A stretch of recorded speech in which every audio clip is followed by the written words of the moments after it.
Hello friend, क्या आप जानते हैं आज डिजिटल की इस दुनिया में प्रत्येक व्यक्ति अपने बिजनेस को आगे बढ़ाने में लगा हुआ है। और दोस्तों, आज प्रत्येक व्यक्ति चाहता है कि वह अपने बिजनेस को ऊंचाइयों तक ले जाए। लेकिन दोस्तों, बिजनेस को ऊंचाइयों पर ले जाने के बाद क्या व्यक्ति अपनी ऊंचाइयों पर अपने बिजनेस को स्थिर रख सकता है या स्थिर रख पाता है? क्योंकि दोस्तों, सफलता प्राप्त करना इतना मुश्किल नहीं है, लेकिन अपने बिजनेस को ऊंचाइयों पर रखना एक बहुत ही मुश्किल समस्या बन चुकी है। क्योंकि दोस्तों, आज बहुत सारे व्यापारी अपने बिजनेस को आगे बढ़ा चुके हैं और अपने बिजनेस को सफलता दिला चुके हैं। लेकिन दोस्तों, वह सफल व्यक्ति सफलता पर कब तक टिक पाते हैं, यह और दोस्तों, धीरे धीरे उस सफल व्यक्ति का ग्राफ नीचे की ओर आ जाता है। तो दोस्तों, ऐसे कौन से कारण हैं कि जो एक बार सफल होने के बाद उनका ग्राफ फिर नीचे की ओर गिर रहा है?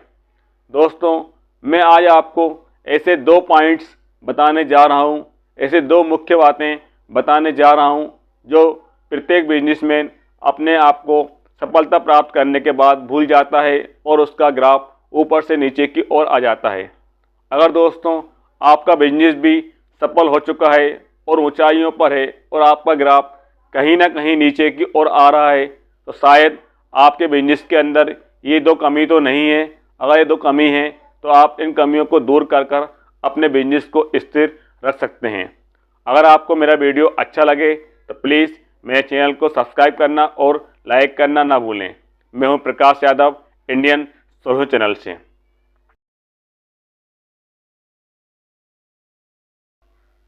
दोस्तों, जब हम हमारे बिजनेस की नई शुरुआत करते हैं तो उस शुरुआत में सबसे महत्वपूर्ण हमारा हिस्सा होता है समय। क्योंकि दोस्तों, जितना समय हम हमारे बिजनेस को देंगे उतना ही हमें हमारे बिजनेस को सफलता प्राप्त करने में मदद मिलेगी। दोस्तों, हम हमारे बिजनेस की शुरुआत करते समय हम बहुत ही कठिन परिश्रम या कई तकनीकों का प्रयोग करके हमारे बिजनेस को आगे बढ़ाने की हम सोचते हैं।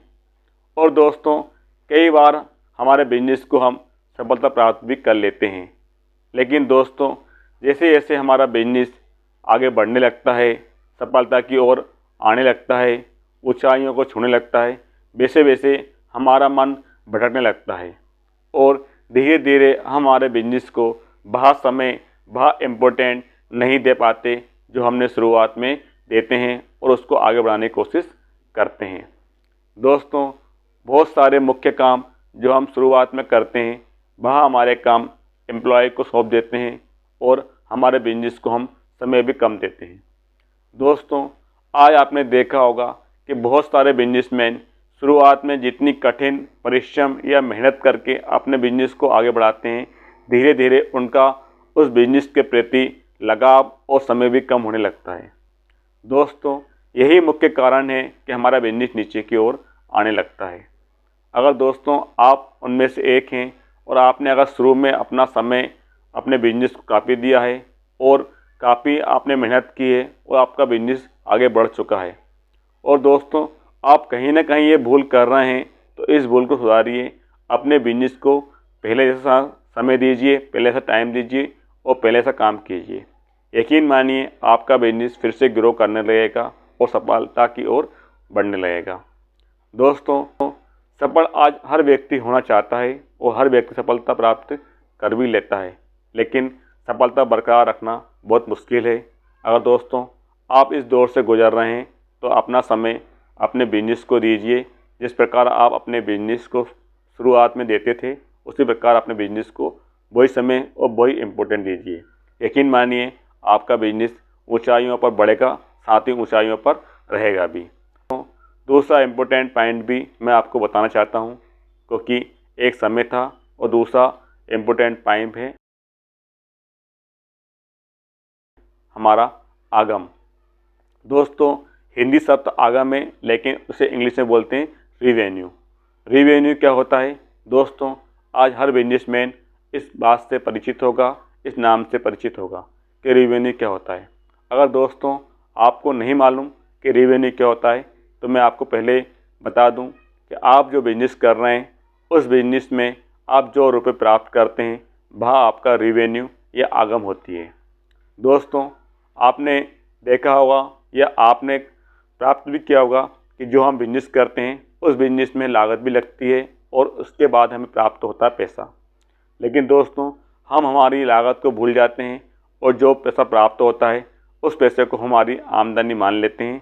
और दोस्तों, बहुत सारे बिजनेसमैन उस आमदनी को उसे अपनी निजी संपत्ति या निजी हाथों में लेकर या अपनी आय मानकर भाग खर्च कर देते हैं। और दोस्तों, एक बार रेवेन्यू अपने हाथ से जाने लगती है तो फिर उस पर कंट्रोल होना बहुत मुश्किल हो जाता है। आज 100 में से 80% लोग इस बात का शिकार हो चुके हैं, क्योंकि वह अपनी रेवेन्यू को अपनी आय समझ लेते हैं और उसे खर्च कर देते हैं। लेकिन दोस्तों, वह भूल जाते हैं कि आगम जो हम प्राप्त करते हैं बिजनेस से, उसमें बहुत सारे खर्चे होते हैं, बहुत सारी लागत होती है जो हमारे बिजनेस को हम लगाते हैं माल खरीदने में, आगे बढ़ाने में। दोस्तों, उसे खर्च काटने के बाद जो बचता है वह हमारी आय कहलाती है। लेकिन दोस्तों, बहुत सारे दोस्त इस बात को नज़रअंदाज कर देते हैं कि वह उनकी आगम नहीं आय है और अपनी आय समझकर वह इस प्रकार खर्च करते हैं कि वह भूल जाते हैं कि मुझे इससे आगे बिजनेस चलाना है। और दोस्तों, बिजनेस के अंदर लाखों करोड़ों रुपए रोज़ आते हैं और रोज़ जाते भी हैं। लेकिन दोस्तों, आगम एक महत्वपूर्ण व्यापार के लिए रुपए होता है और उस आगम में से जो हम बिजनेस करते हैं उस बिजनेस के अंदर बहुत सारे लोग जुड़े हुए होते हैं। उन लोगों के खर्च और जो बिजनेस कर रहे हैं उसकी कॉस्ट या लागत काटने के बाद जो हमारा बचता है वह हमारी आय कहलाती है। उस पर हमारा अधिकार होता है, ना कि आगम के ऊपर। लेकिन आज इस सफलता की दौर में वह बिजनेसमैन भूल जाता है कि उसे कौन सी आगम है और कौन सा आय है। अगर दोस्तों आप इस प्रकार की गलती कर रहे हैं तो आप अपनी आगम और आय में अंतर समझिए, क्योंकि आय आपकी है लेकिन आगम आपकी नहीं, आपके बिजनेस की है। अगर आपको मेरा वीडियो अच्छा लगे तो प्लीज़ लाइक एंड सब्सक्राइब करना ना भूलें।